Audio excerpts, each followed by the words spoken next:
Bonjour à tous, c'est Opalescence. Aujourd'hui, je vous explique comment peindre en or.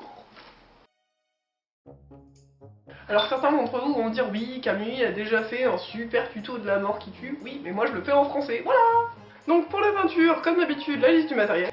Il vous faut un gros pot de peinture dorée, très visqueuse et donc très opaque. Donc moi j'utilise la Pop Art parce que elle est vraiment dense et du coup dès la première couche ça va bien marquer. Une bombe de peinture or métallique. Il vous faut également du blanc et du noir. Ensuite un autre type de peinture, donc là un autre doré beaucoup plus foncé et beaucoup plus bronze que l'autre, on peut le voir ici. Du marron foncé, comme ça. Donc moi j'ai pas de gros tube parce que je fais mon marron moi-même, donc vous pouvez en acheter tout fait dans le commerce, ce sera plus simple. Et tout plein de pinceaux différents.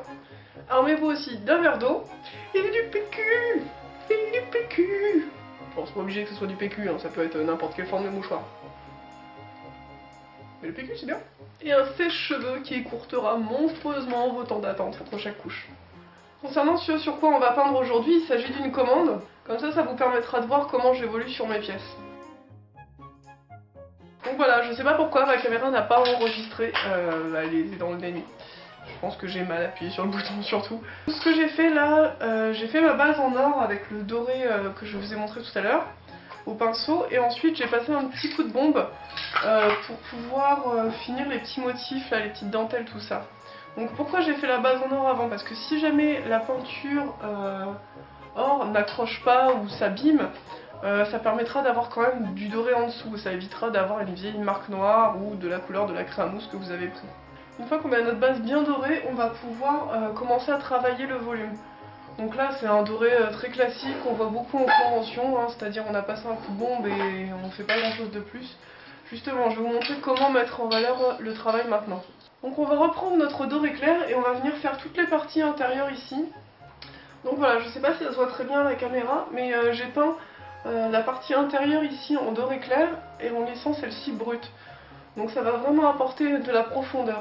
Donc voilà, on a fini nos deux premières parties, donc c'est-à-dire la sous-couche dorée métallisée avec la bombe et la sous-couche dorée mat, on va dire, avec le pinceau.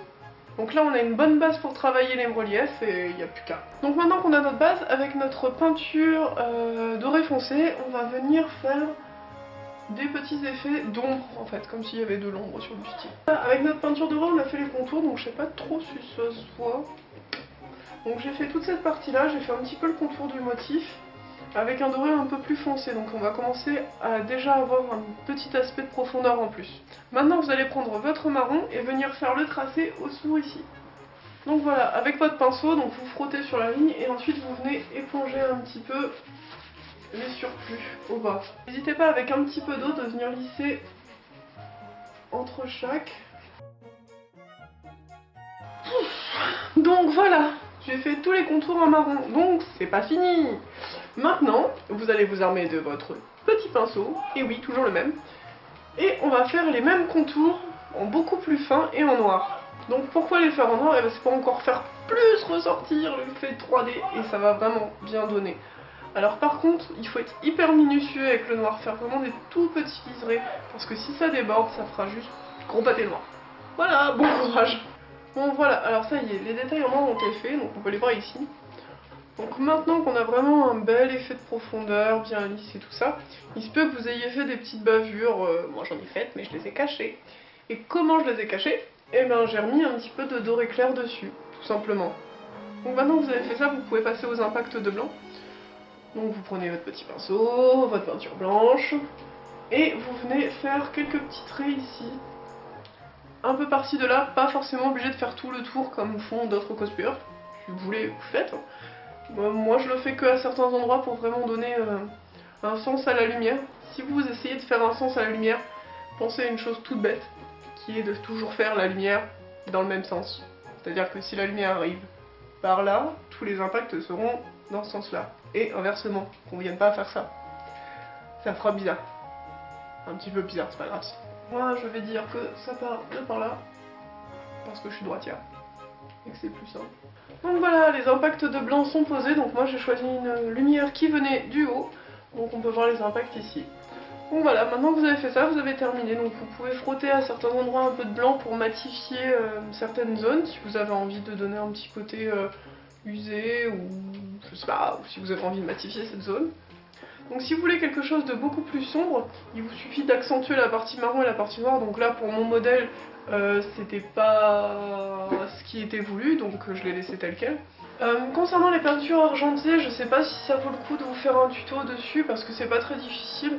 Il vous suffit de faire une base noire comme on a vu et ensuite de prendre un sopalin et de tamponner pour avoir un effet gris. Et ensuite de repasser un filet noir autour comme on a vu pour le filet marron et de peindre bien en mat, enfin argenté mat, les parties ici. Donc là on a vu la peinture dorée, enfin l'effet doré. C'est un effet très simple et qui est très utilisé, c'est comme l'effet argenté. Pourquoi j'ai voulu vous montrer celui-là? Parce que selon moi c'est celui qui me regroupe le plus de techniques qu'on pourrait utiliser pour les autres couleurs. Concernant tout ce qui est effet eau, effet foudre, tout ça, si vous avez du mal, n'hésitez pas à vous renseigner sur les peintures de Warhammer. Donc les gens qui font les peintures de Warhammer sont hyper doués en texture, enfin ils font des trucs vraiment magnifiques. Et du coup, si vous cherchez comment faire un effet glace ou comment faire un effet feu, n'hésitez pas à aller voir sur ce genre de petit site où on va vous expliquer tout ça. Ça peut donner des super bonnes astuces. Donc pourquoi j'ai voulu faire ce tuto sur la peinture? Eh bien c'est parce que je vois souvent des magnifiques cosplays hyper bien conçus, hyper bien construits, mais qui manquent cruellement de quelque chose, c'est-à-dire une finition peinture. C'est hyper important la peinture, c'est vraiment pas le truc à rusher en 2-2 à la bombe vite fait comme ça. C'est vraiment ce qui va donner l'âme à votre costume, ce qui va lui donner son relief, ce qui va lui donner sa force et surtout ce qui va vous donner votre patte. C'est-à-dire que comment on va reconnaître deux costumes du même personnage, je parle pour les parties armure, c'est vraiment votre façon de traiter la peinture parce que théoriquement, si vous vous débrouillez bien, les deux personnages auront les mêmes armures de la même façon, fait de la même... Enfin, à part si vous avez vraiment un gros niveau de différence, mais normalement c'est la peinture qui fait votre différence, qui marque votre patte, votre façon de traiter la texture du personnage. Donc je pense que c'est vraiment important si vous voulez apporter quelque chose de vraiment personnel dans le personnage, quoi. Donc voilà, comme d'habitude, j'espère que ce tuto vous aura plu. N'hésitez pas à me poser vos questions sur ma page Opalescence Cosplay ou alors sur les commentaires YouTube. Voilà, en tout cas vous êtes toujours de plus en plus nombreux à me suivre. Merci à vous et que la Triforce soit avec vous. Ah oui, j'ai oublié de vous dire, pour avoir exactement un bon rendu, il est impératif d'avoir le même pyjama. Le swag du cosplay, ouais!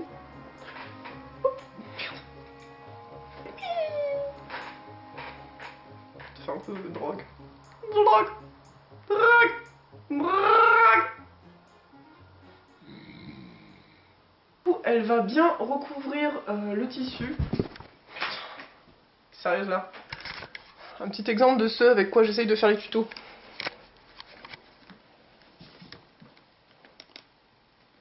Ah, t'es vénère. Gauche, droite, gauche, droite. Vous comprenez maintenant pourquoi c'est flou?